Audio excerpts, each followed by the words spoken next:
आप देख रहे हैं पुलिस न्यूज़ पॉइंट, सच की आवाज़ आप तक। ठाणे शहर पुलिस आयुक्तालय के अंतर्गत कापुरबाड़ी पुलिस स्टेशन की हद में देसी तमंचा व जेवरात की चोरी के अलग अलग वारदात में 2 आरोपियों को पुलिस ने गिरफ्तार किया। चोरी की वारदात में आरोपी आलोक नागेंद्र राउत उम्र 18 वर्ष, आज़ाद नगर मानपड़ा ठाणे। इस आरोपी ने अपनी प्रेमिका को अश्लील फोटो दिखाकर ब्लैकमेल कर रहा था। इसी के कारण लड़की ने अपने घर का जेवरात चुरा कर ज्वेलर्स के हाथों बेच दिया था, परंतु मामला कुछ और ही था। जब पुलिस ने लड़की से पूछा तो उसने बताया कि मेरा और मेरे प्रेमी का जन्मदिन एक ही दिन था, इसलिए हमने अपने घर का जेवरात चुरा कर आज़ाद नगर ब्रह्मांड में सुनार के हाथों बेचा है। परंतु वहां उस सुनार के पास जब सीसीटीवी पुलिस ने देखा तो वहां पर कुछ भी सुराग नहीं मिला और पुलिस और सुनार से वाद विवाद हो गया। परंतु जब दोबारा पुलिस ने लड़की को विश्वास में लेते हुए पूछा तो उसने गणेश नगर गौरी ज्वेलर की दुकान में 53,000 रुपये में जेवरात बेचा है और वह मुद्देमाल पुलिस ने जब्त किया। ऐसे ही दूसरे वारदात में आरोपी जमाल उर्फ राजकुमार जयराम यादव उम्र 21 वर्ष, मरियाई नगर कोलसेत रोड ठाणे से गिरफ्तार किया। इस आरोपी के पास से पुलिस ने उसके शरीर के अंग झड़ती ली, तभी उसके पास से देसी तमंचा बरामद हुआ और यह आरोपी 2 पुलिस स्टेशन से फरार था। ऐसी जानकारी पत्रकार परिषद में ठाणे शहर पुलिस आयुक्तालय के वर्तक नगर विभाग के सहायक पुलिस आयुक्त नीलेश सोनोने दी। आइए देखते हैं आगे खबरें विस्तार से।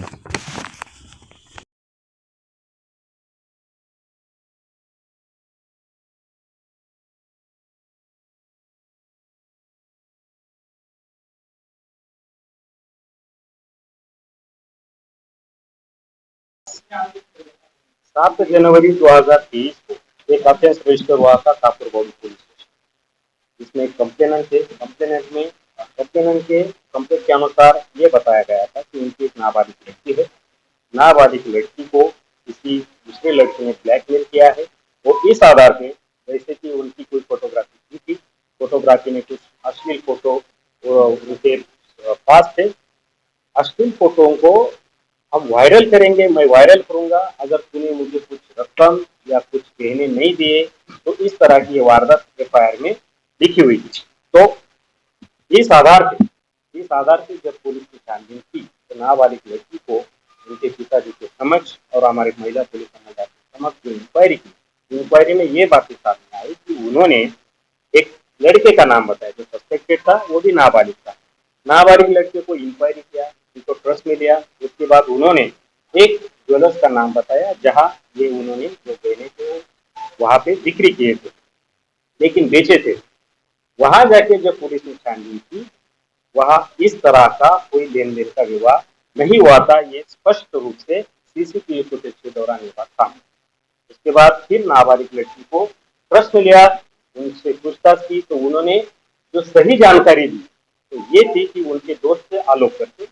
आलोक और ये नाबालिग लड़की दोनों का बर्थडे जो था 3 जनवरी को था, उन्हें सेलिब्रेशन करना था। सेलिब्रेशन के लिए जो खर्चा चाहिए था उसके लिए उन्होंने कुछ गहने लिए थे, गहने बेचे थे 53,000 में और गौरी ज्वेलर्स वहाँ उन्होंने बेचे थे। वहाँ ये बात सच थी, ये बात भी सामने आई। तो गौरी ज्वेलर्स के वहाँ के जो बासुकी सुरेंद्र वर्मा थे उनको भी इसमें आरोप किया गया है। इंडियन पिनल कोड 411 इसमें लगाया गया है और रिकवरी भी की गई है।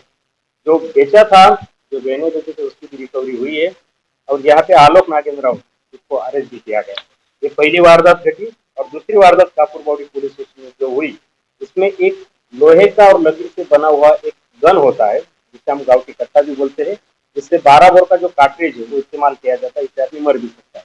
इस तरह का गाँव की कट्टा लेके एक शख्स जिसका नाम है जमाल उर्फ राजकुमार जयराम यादव, वो कोलसेत एरिया में घूम रहा है, ऐसी जानकारी मिली थी। लेकिन इसका बैकग्राउंड ये था कि पहले भी कुछ गुनाहों में, जैसे कि सीआर नंबर 139/2001 जो आईपीसी 420/392 एक्स्ट्रा में रजिस्टर हुआ था, इसमें वांटेड था। ये वहां पे ट्रैप में फंस गया और उनसे ये जो गाँव की कट्टा मैंने अभी वर्णन किया है, ये गाँव की कट्टा उनसे हमने बरामद किया है और आर एक्ट के अनुसार 325 सेक्शन के अनुसार नए सिरे से एक ऑफेंस हमने रजिस्टर किया है।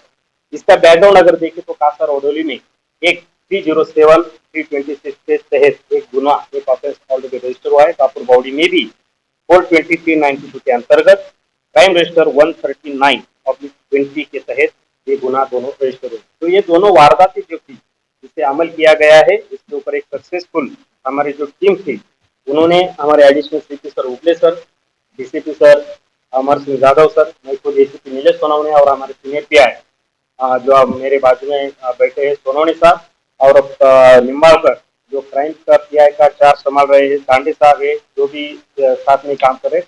इन सभी के गाइडेंस के अंतर्गत गाइडेंस के तहत एपीआई पिंपले साहब और उनकी जो टीम है जिनका यहाँ पे जिक्र करना जरूरी है, वे है पुलिस हवलदार दीपक मोरे, पुलिस हवलदार संजय वालदाड़े, विजय नाइक, निखिल जाधव, राजीव जाधव, राजेंद्र पारदी, सुनील चौहान और राजाराम गारवे। इन सभी ने कलेक्टिव एफर्ट के साथ इसका अमल किया।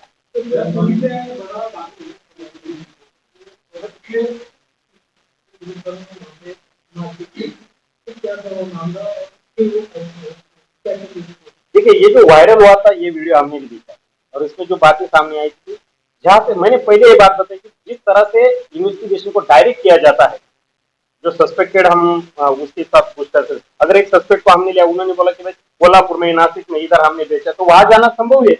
इसी तरह से अगर किसी ज्वेलर का, अगर किसी दुकान का नाम जो हमारे हिरासत में सस्पेक्टेड, उसको पूछने के बाद वो अगर बोलता है कि XY एक ज्वेलर से हमने दिया है, तो वहां जाके ये किया, वहां जाके जाने के बाद जो पूछताछ की, आमतौर पर कोई भी सस्पेक्ट झूठ नहीं बोलता, आमतौर पर यह हमारा अनुभव है। तो उसके ऊपर ट्रस्ट करके हम प्राइमा फेसी जब वहां पे गए तो वहां पे थोड़ा सा deny, that is mean on the basis of the misunderstanding something happened. तो उनके बाद जब सीसीटीवी फुटेज चेक किया तो उसमें वो घटना घटी नहीं थी। अगर वो घटना घटी नहीं थी तो पूछताछ से फिर पूछताछ किया उससे, तो ऐसा भाई आपने क्यों कहा? तो उन्होंने कहा कि 1 साल पहले मैंने यहाँ पे कुछ अंगूठे वगैरह वो बेची थी, उसके दिमाग में था। दैट इज वाई उनकी उम्र के हिसाब से और मैं के हिसाब से जब उन्होंने पुलिस को देखा तो उन्होंने झट से ये बात, हाँ वो ज्वेलर से हमने बेचा। तो इससे वो जो डायरेक्शन था इन्वेस्टिगेशन का वहां पे डाइवर्ट हो गया। लेकिन जब ये बात सामने आई तो जहाँ पे बेचा वहां गए, वहां से रिकवरी हुआ और केस सॉल्व हो गया। नहीं, उनको हमने पूछा कि भाई अगर उन्होंने झट से बताया 1 साल पहले मैंने बेचा था, दैट इज वाई कुछ बातें ऐसी होती है, अगर पुलिस के सामने कुछ आदमी तो गड़बड़ा जाता है। That is why it is their mental imbalance हो भी जाता है। तो ये बातें थोड़ी सी एक्सेप्टेबल है।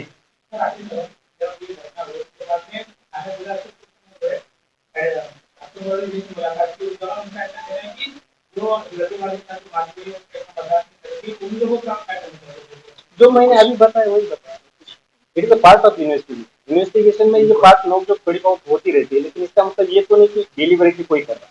That is a part of investigation. Investigation के दौरान किसी ने डायरेक्ट किया है, जिसने सस्पेक्टेड ने डायरेक्ट किया, इसलिए वहां पुलिस पहुंची। बाकी ज्वेलर्स की दुकान शॉप तो वही क्यों पूछी? अगर नाम उसका बताए तो वहां जाना संभव है।